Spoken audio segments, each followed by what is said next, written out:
Ezequiel capítulos 16 al 18. Hoy en día hay cosas que se valoran muchísimo y una de ellas es la responsabilidad, que la responsabilidad es la cualidad que tiene un individuo que cumple sus obligaciones o promesas y asume las consecuencias de sus actos cuando los realiza de manera consciente e intencionada. Además, es una virtud que suele ser considerada como uno de los principios humanos más significativos y que puede encontrarse prácticamente en cualquier ámbito como el familiar, el político y el jurídico. Es decir, esto lo que está suponiendo es el compromiso de cumplir acuerdos, pactos, obligaciones. Entonces, una persona que es responsable lleva a cabo eso que promete y es fiel a sus obligaciones. Y esto hoy en día cada vez es más escaso porque las personas, lo habréis oído seguramente, no quieren hacerse cargo de responsabilidades. Y esto es un gran problema porque hay veces que debemos de ser responsables sobre todo con nuestra vida. Ser responsables de nuestros actos, de lo que hacemos, de lo que no hacemos. Y también hay veces que debemos de ser responsables de otros cargos, como puede ser en nuestro trabajo, en nuestra familia, en alguna situación, etc. Así que de esto nos hablan los capítulos de hoy, más en concreto el último, que habla de la responsabilidad personal, pero vamos a ir recorriendo cada uno de ellos. El capítulo 16 habla y describe la historia de una forma simbólica del pueblo de Israel, donde el Señor le habla a Ezequiel diciendo que haga saber a su pueblo esas abominaciones que están cometiendo. De hecho, esta historia simbólica se va narrando como ese pacto que hizo el Señor con su pueblo en el monte Sinaí, con Moisés, que se puede ver como un pacto matrimonial, donde en esos momentos donde está hablando el Señor en este capítulo 16, el pueblo estaba siendo infiel a ese pacto, estaba siendo infiel a ese matrimonio que contraían con el Señor y estaban cometiendo infidelidades con otros pueblos, otros dioses, sobre todo la idolatría era lo que les desviaba mucho más y les apartaba del Señor. Así que primero les lleva a sus orígenes, les dice quiénes son y quiénes eran, porque cuando el Señor se encontró con el pueblo de Israel, estaba abandonado. Él fue mostrando cuán humildes y pobres fueron esos comienzos de Israel, que de hecho fue odiada desde su nacimiento. Dice, nadie se fijó en ti ni se apiadó compasivo. Entonces lo que hizo el Señor fue pasar junto a esa nación, verla y decir, vive. Tras esto le hizo crecer, lo rescató y todo esto ¿por qué lo hizo? Por amor. Por lo tanto, una vez esta nación es rescatada, creció, se desarrolló, llegó a esa edad núbil, que la edad núbil significa esa edad en que uno está preparado para contraer matrimonio, que ya puede contraerlo. Pero lo que sucedía en este punto es que se refiere a esa nación, a su pueblo, como que estaba completamente desnudo y Dios les otorgó protección y provisión. Así pues, durante todo este tiempo estuvo bajo el cuidado de Dios y Él cubrió su desnudez, se comprometió con ellos con un juramento. Él hizo una alianza con su pueblo. Te bañé, te lavé, te ungí, te puse vestidos, te adorné. Estos son aspectos de la bendición de Dios a Israel bajo el antiguo pacto. Se hizo cada día más hermosa y llegó al esplendor de una reina. Entonces, tras esto, indica cómo respondió su pueblo a todas estas bendiciones, a todo lo que Dios le había otorgado. Y esta es una de las denuncias más fuertes del pecado de Israel que se encuentra en toda la Biblia. Dios dice, pero no supo aprovecharlo. Esto nos sucede muchísimo cuando no valoramos todo aquello que tenemos, todo aquello que se nos da, que muchas veces no somos conscientes, no sabemos valorarlo y no sabemos aprovecharlo. Así que ojalá sepamos darnos cuenta de todo aquello que tenemos para aprovechar esas oportunidades que se nos brinda. Así, en medio de todas tus abominaciones, no te acordaste de cuando eras joven, cuando estabas completamente desnuda, agitándote en tu sangre. Aquí habla de esa falta de memoria, de que se olvidó de su origen, de cómo era antes de tener todo lo que tenía. Recuerda de dónde vienes, les estaba diciendo el Señor, que nunca olvidemos esto, de dónde venimos, porque está sucedido muchas veces que había personas que se criaron en la pobreza, de repente consiguen estar en la riqueza y se olvidan de dónde son, de dónde provienen. Y esto es muy importante, tener en mente de dónde venimos para poder seguir siendo humildes. Te prostituiste para irritarme. Luego habla de ese castigo.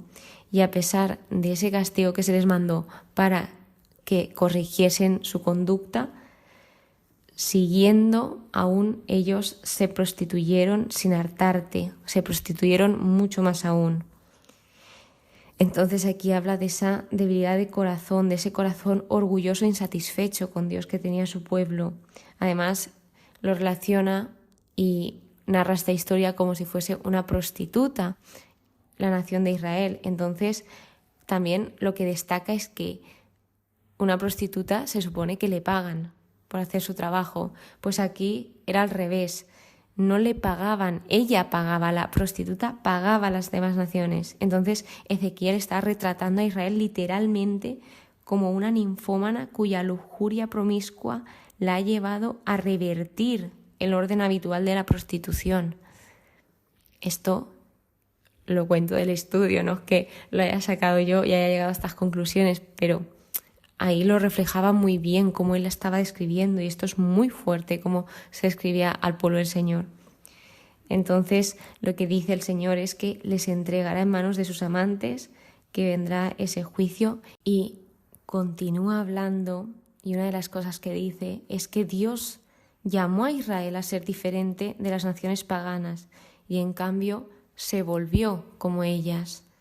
Entonces, que sepamos ver también esto, que Dios nos llama a ser diferentes, que Dios nos llama a ser únicos. No tenemos por qué ser copias de los demás. Cada uno somos especial tal y como somos. Por lo tanto, a pesar de menospreciar, de romper ese pacto que habían hecho con el Señor, de cometer estos crímenes como son el orgullo, la voracidad, la indolencia, el no socorrer al pobre, al indigente, el enorgullecerse y cometer abominaciones, pues al final todo esto eran esos aspectos por los cuales el juicio venía, porque estaban haciendo daño a los demás, estaban tratando mal a los demás, había mucha violencia y Jerusalén era la más corrompida en su conducta y la que más abominaciones cometía, porque habla de Samaria, que es como la hermana mayor, la trata aquí en este texto, y Sodoma, la hermana menor. Entonces Jerusalén es aquí tratada como la que peor obra y la que peores actos comete.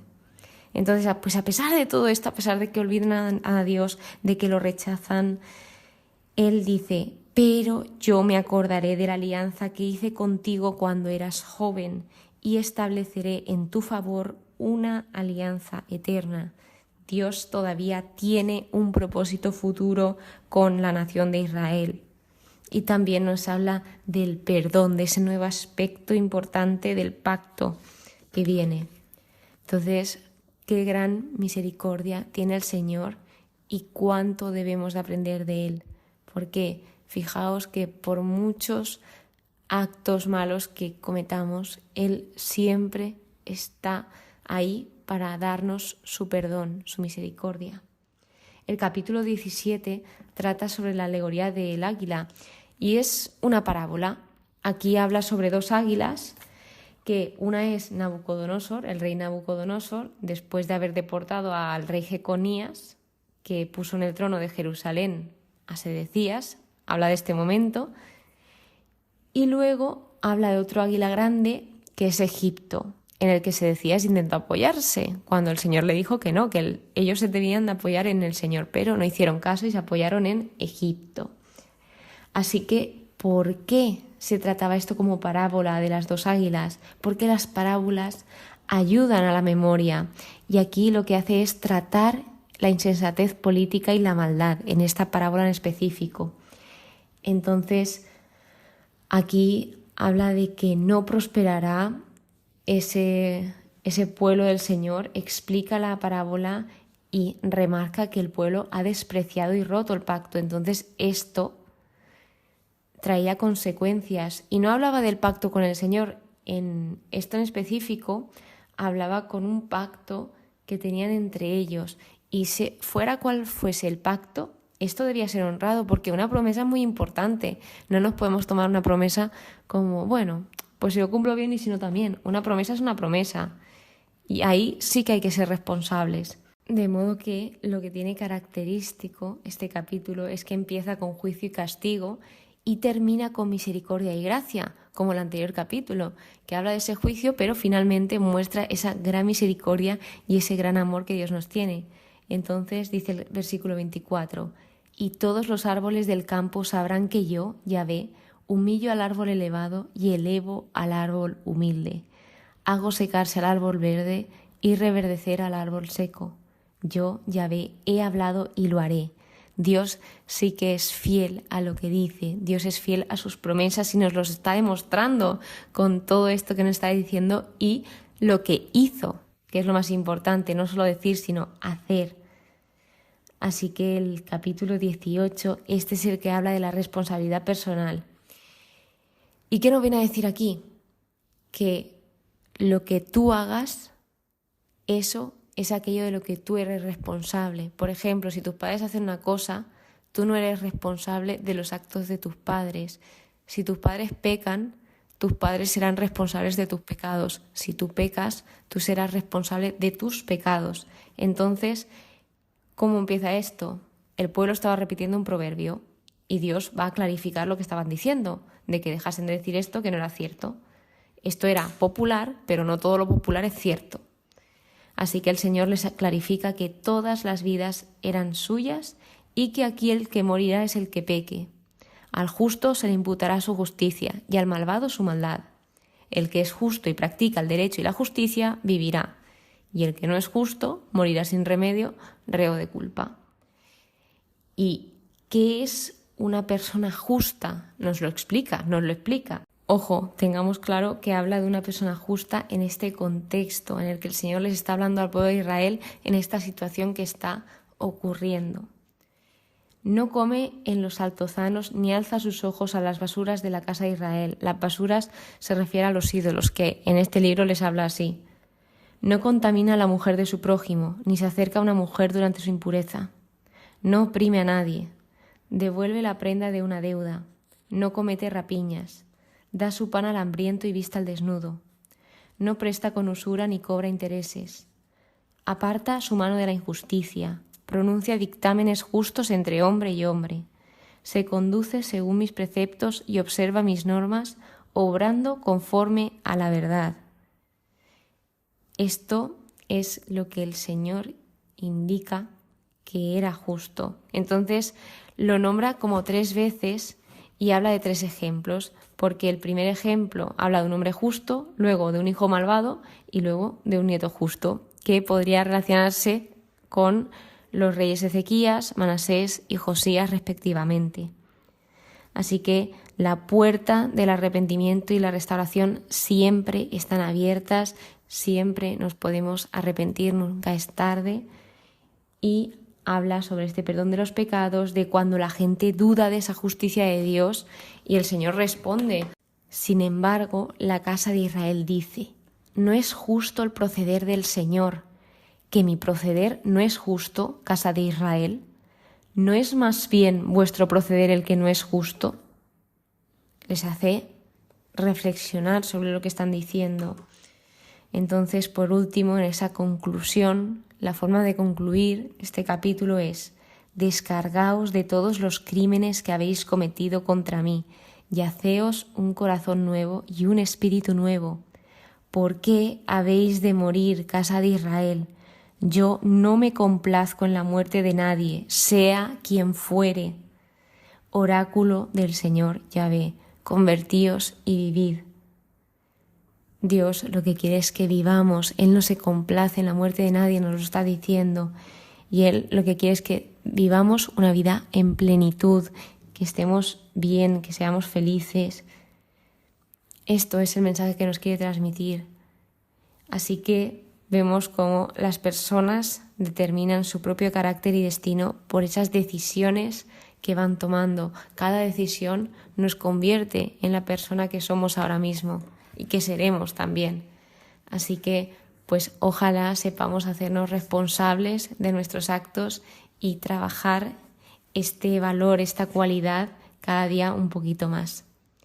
Muchísimas gracias por estar aquí, muchísimas gracias por escucharme. Espero que pases muy pero que muy buen día y que Dios te bendiga.